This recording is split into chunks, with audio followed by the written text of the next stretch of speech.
आज भी जब हम बात करते हैं तो भारत की गरिमा बोध गया से है, बुद्ध से है, और ऋषि बुद्ध की विरासत पर किसी और का कब्जा है। आज बाबा साहब की अनुकंपा से, बाबा साहब के बुद्ध की शरण में जाने के बाद हमें समझ में आया कि वो हमारी विरासत थी। महाबोधि महाविहार को मुक्त करने का है। यह बौद्ध वर्सेस हिंदू आंदोलन नहीं है, यह बौद्ध वर्सेस ब्राह्मण आंदोलन नहीं है, क्योंकि वहां जो लड़ाई लड़ रहा है वो एक व्यक्ति है। उस एक व्यक्ति ने अपने साथ 4 बना लिए और 4 के साथ 5वां बीएम हो गया। मामला इसकी ताकत एक्ट में है, धर्म में नहीं है। कुछ बातें आपको ध्यान में रखनी है। हम अति उत्साह में अपने सामने एक प्रतिद्वंदी खड़ा कर लेते हैं। हमारा आंदोलन महाबोधि महाविहार को मुक्त करने का है। यह बौद्ध वर्सेस हिंदू आंदोलन नहीं है, यह बौद्ध वर्सेस ब्राह्मण आंदोलन नहीं है, क्योंकि वहां जो लड़ाई लड़ रहा है वो एक व्यक्ति है। उस एक व्यक्ति ने अपने साथ 4 बना लिए और 4 के साथ 5वां बीएम हो गया। मामला इसकी ताकत एक्ट में है, धर्म में नहीं है। तो जो भी वक्ता जहां पर भी कोई बात बोले तो एक बात कहिए, महाबोधि महाविहार बौद्धों का है। दूसरे धर्म के लोग वहां पूजा क्यों करें? और सबसे बड़ी बात, जब देश में 26 जनवरी 1950 को बाबा साहब डॉक्टर अंबेडकर द्वारा लिखा हुआ संविधान लागू हो गया, तो जो एक्ट 1949 में बना था उसे स्वतः ही निरस्त हो जाना चाहिए था। एक साथ देश में गैर संवैधानिक एक्ट काम कर रहा है, सरकार को यह बात समझ में आनी चाहिए। तीसरी बात मैं कह रहा हूं, अभी तक ये हमें मिला क्यों नहीं? इसमें मैं किसी को दोष नहीं दे रहा हूं। जब पहली बार 1892 में लड़ाई लड़ी गई, उस समय भारत का कोई बौद्ध लड़ाई नहीं लड़ रहा था। श्रीलंका से अनागरिक धर्मपाल आए, उन्होंने लड़ाई लड़ी। पहला मुकदमा वो जीत गए थे, हाई कोर्ट में हार गए थे, तो वहां से हमारी हार शुरू हुई।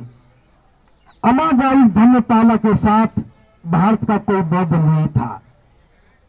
जब ये कमेटी बनी, डॉक्टर राजेंद्र प्रसाद को जिम्मा सौंपा गया, तो कमेटी बनाने वाले और कमेटी में सारे वही लोग थे। उन्होंने आधा हक, आधे से ज्यादा हक अपने पास रख लिया और थोड़ा सा हमें दे दिया। और हमें भी किसको दिया है मैं बता दूं, जो बौद्ध भिक्षु भी वहां बैठे हैं, वो चिवर तो बुद्ध का है, उनकी आत्मा सारी किसी और की है, हमारी नहीं है। तो हमें इस लड़ाई को बौद्ध वर्सेस दूसरे धर्म को नहीं करना है। हमारी ताकत इस बात में कि ये एक्ट खत्म होना चाहिए, गैर संवैधानिक है, और भारत का संविधान प्रत्येक धर्म को उस स्वतंत्रता देता है कि वे अपने धर्म के अनुसार पूजा अर्चना करें। हम बौद्ध लोग हैं। बौद्ध गया से सिद्धार्थ को संबोधि मिली, अज्ञानता के विरुद्ध एक आंदोलन चला, कर्मकांड के विरुद्ध एक वातावरण बना, फिर दुनिया को शांति का संदेश दिया गया। और आज भी जब हम बात करते हैं तो भारत की गरिमा बोध गया से है, बुद्ध से है, और ऋषि बुद्ध की विरासत पर किसी और का कब्जा है। आज बाबा साहब की अनुकंपा से, बाबा साहब के बुद्ध की शरण में जाने के बाद हमें समझ में आया कि वो हमारी विरासत थी।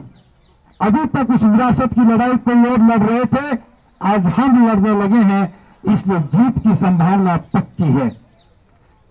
दूसरी बात, एक बहुत बड़ा ऐसा विचार हमारे बीच में डाल दिया गया, जो कोलकाता के हाईकोर्ट में जो फैसला हुआ था वो इसी बात के आधार पर हुआ था। उन्होंने कहा कि बुद्ध विष्णु के 10वें अवतार हैं, इसलिए हमें पूजा अर्चना करने का अधिकार है। और इसी बात को आज भी कहते हैं कि बुद्ध विष्णु के अवतार हैं। क्या ये बात बुद्ध बोल करके गए हैं? अगर बुद्ध बोल के जाते तो हम भी स्वीकार कर लेते। तुम किसी को कुछ भी कहोगे हम स्वीकार नहीं करेंगे। और मैं तो कहता हूं, अगर इतनी बात समझ में आ गई कि वे विष्णु के अवतार हैं, तो पहले बुद्ध की बात को मानो। बुद्ध ने जाति पाति का विरोध किया, अपनी जातियों को खत्म करके बुद्ध विहार में आइए, तब पता लगेगा कि 9वें 10वें अवतार कौन से हैं। अगर बुद्ध की बात मानते हो तो कर्मकांड को छोड़िए। अगर बुद्ध 10वें अवतार है तो हर मंदिर में बुद्ध होने चाहिए और हर मंदिर में बौद्ध भिक्षु होने चाहिए। लेकिन भिक्षु स्वीकार नहीं करेगा, क्योंकि भिक्षु पूजा नहीं करता, भिक्षु कर्मकांड नहीं करता और भिक्षु किसी का ऐसा महिमा मदन नहीं करता। हमारा आंदोलन बुद्ध विहार की मुक्ति का है और हम तो सरकार को बताना चाहते हैं, इस एक्ट को बदलो, ये गैर संवैधानिक है। एक बात और कही जाती है कि संख्या कम है। बोध गया की बात कहेंगे कि धरने पर कम लोग बैठे हैं। इस बात को मैं बता रहा हूं, जीत और हार संख्या बल पर नहीं होती है, जीत और हार सत्य पर और असत्य पर होती है। हमारा पक्ष मजबूत है, वो बुद्ध की धरती है, वहां सिद्धार्थ बुद्ध बने, हमारी विरासत है। इसमें संख्या बल कहां से आ गया? क्या 4 लोग जो पुजारी बन के बैठे हैं वो 4 लोग ज्यादा हैं, या यहाँ 4000 भिक्षु देश में घूम रहे वो ज्यादा हैं? बात संख्या की नहीं है। अगर एक व्यक्ति भी नैतिकता के आधार पर आवाज उठाता है तो उसकी आवाज को सुनने का सरकार का दायित्व बनता है। ये हमारी मांग नैतिकता की है। और एक आवाज को बुलंद करो। जो लोग गलती से महाबोधि महाविहार में बैठ करके पूजा कर रहे हैं, कामना करो कि उनको समझ में आ जाए। उनके भाइयों को समझाओ कि अपने भाइयों को कहो कि नैतिकता के आधार पर महाबोधि महाविहार को खाली करें और बौद्धों को उनकी विरासत सौंपे। देश का भाईचारा बना रहना चाहिए। एक छोटी सी बात और इसमें मैं डाल रहा हूं। बातचीत करते समय ये सोशल मीडिया के सभी लोगों से भी मैं बात कर रहा हूं। सोशल मीडिया भले ही बहुजनों का मीडिया है, इस मीडिया में भी केवल टीआरपी के लिए दिशाहीनता की बहुत बात होती है। जैसे थोड़े दिन पहले किसी एक भिक्षु ने विरोध में बोल दिया और वहां पर खबर बना दी कि आंदोलन 2 फाड़ हुआ। एक भिक्षु के बोलने से 2 फाड़ नहीं होते, 50 भिक्षु भी विरोध में बोलेंगे 2 फाड़ नहीं होगा। अतीत की गलतियों को लेकर के वर्तमान में बात करना ठीक नहीं है।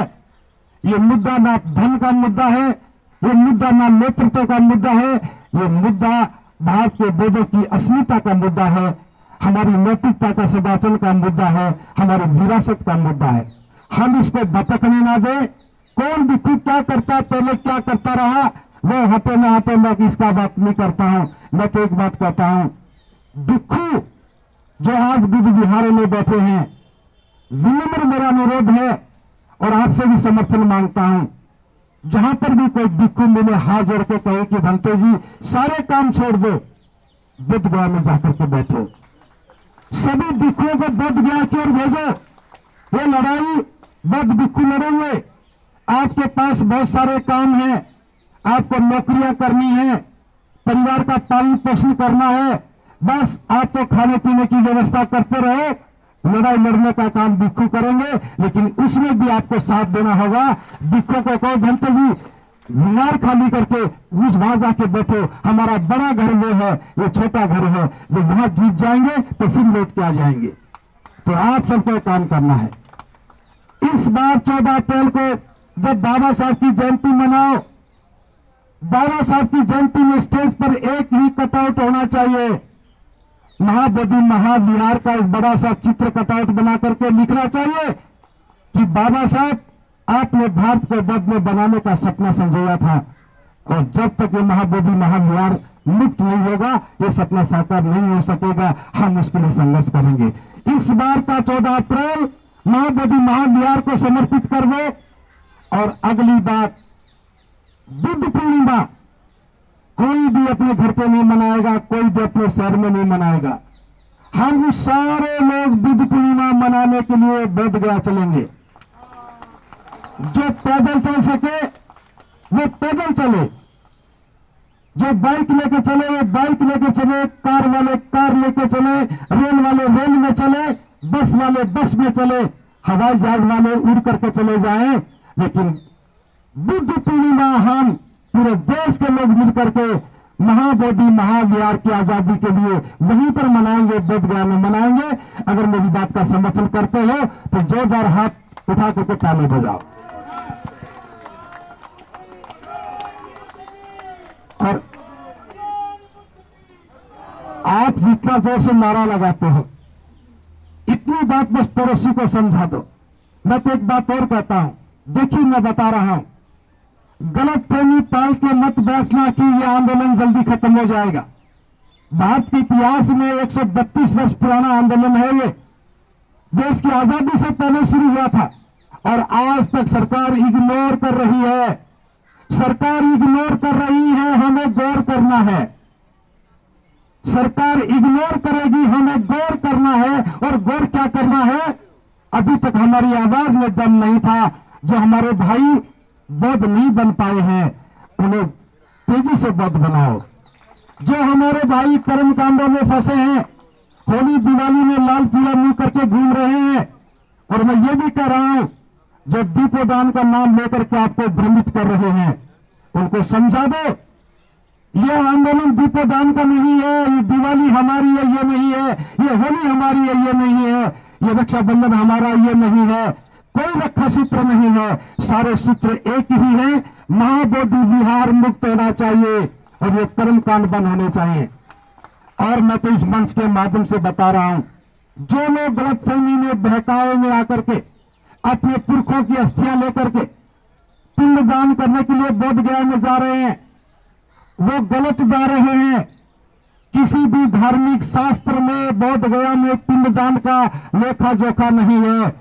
गया में तो है, गया में भी नदी पर है, तो गया में जाना चाहिए। जो बोधगया में जा रहे हैं उनके कोई मनोरथ पूरे नहीं होंगे। वहां बैठे हुए पंडित पुरोहितों की जेब में पैसा तो चला जाएगा, लेकिन उनके पितरों की आत्मा तृप्ति हुई होगी। बौद्ध धर्म इसमें विश्वास नहीं करता है। मैं बौद्धों के लिए बात नहीं कर रहा हूं, इसलिए वहां जो कर्मकांड करने जाते उनको भी समझाओ कि बोधगया में कर्मकांड मत करो, नरक में जाओगे। बोधगया में जाने वाला तो अज्ञानता से दूर निकलता है, दुख मुक्ति के मार्ग पे चलता है। करुणा मैत्री की बात कर रहे हैं। बस किसी भी सूरत में इस आंदोलन को दो वर्गों में मत बांटना, इस आंदोलन को किसी धर्म के विरुद्ध मत कहना। हमारी लड़ाई हिंदुओं से नहीं है, हिंदुओं ने कब्जा नहीं किया। हमारी लड़ाई ब्राह्मणों से नहीं है, ब्राह्मणों ने कब्जा नहीं किया। एक व्यक्ति ने कब्जा किया, उसने 4 मित्र बुला लिए, सरकार की साझेदारी हो गई और उसका एक खानदान पूरा पल रहा है, बौद्ध विरासत को दूषित कर रहा है। इसलिए लोगों को बताओ हमारी कोई लड़ाई ब्राह्मणों के विरुद्ध नहीं है। आप भी नारे मत लगाओ, एक ही नारा लगाओ, ध्यान सारा महाबोधि महाविहार के एक्ट पर होना चाहिए। ये एक्ट खत्म हो जाएगा, सारी समस्याएं खत्म हो जाएंगी। लेकिन हमें भी ईमानदारी के साथ बौद्ध बनकर के आंदोलन में भाग देना होगा। बस बहुत ज्यादा बात न करते हुए अंत में इतना कह रहा हूं, जितना जितना सरकार इग्नोर करेगी हम इस पर ज्यादा गौर करेंगे। तुम इग्नोर करो, हम गौर करेंगे।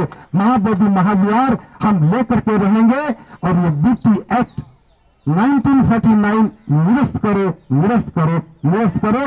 इन्हीं शब्दों के साथ मैं फिर अंत में इतना कह रहा हूं, इस बार आकाश लामा जी इस आंदोलन का नेतृत्व कर रहे हैं। भीमते करुणाकर जी यहां बैठे हैं, मैं जानता हूं, नाम नहीं लूंगा तो मेरे को बहुत बुरा कहेंगे। भीमते करुणाकर जी आंदोलन में पहले भी थे, आज भी हैं, इनका आशीर्वाद लगातार बना रहता है। भिखुनी पूर्णिमा जी कह रही थी महिलाओं को भूल जाते हो, मैं नहीं भूला हूं, आपका भी आंदोलन में भागीदारी रही है। और बदन श्री शशि जी ने आंदोलन का नेतृत्व दिया था। जिस भी भिखुनी ने नेतृत्व दिया, हमें उनको सम्मान की दृष्टि से देखना चाहिए। लड़ने वाले योद्धा होते हैं, हार भी जाए तो कमजोर नहीं होते हैं। याद रखिए, हार भी जाते कमजोर नहीं होते हैं। ये लड़ाई जीतने की है, हो सकता है हम भी हार जाएं, लेकिन लड़ाई कमजोर नहीं होनी चाहिए। और योद्धा कोई एक व्यक्ति नहीं होता, योद्धा तो समाज होता है। इसलिए अंत में फिर भीमते करुणाकर जी का आशीर्वाद लेते हुए इस आंदोलन को ताकत देने में हमारे साथ खड़े हो जाएं। बहुत बहुत साधुवाद, आपने मेरी बात को ध्यान से सुना, आपका बहुत बहुत मंगल। नेशनल दस्तक की आपसे गुजारिश है कि अगर इसको बचाना चाहते हैं तो नेशनल दस्तक को सब्सक्राइब करने के लिए रेड कलर के सब्सक्राइब बटन को दबाएं, फिर बेल आइकन की घंटी दबाएं। नेशनल दस्तक को बचाने के लिए बहुत जरूरी है कि हर खबर को शेयर करें, लाइक करें, कमेंट जरूर करें।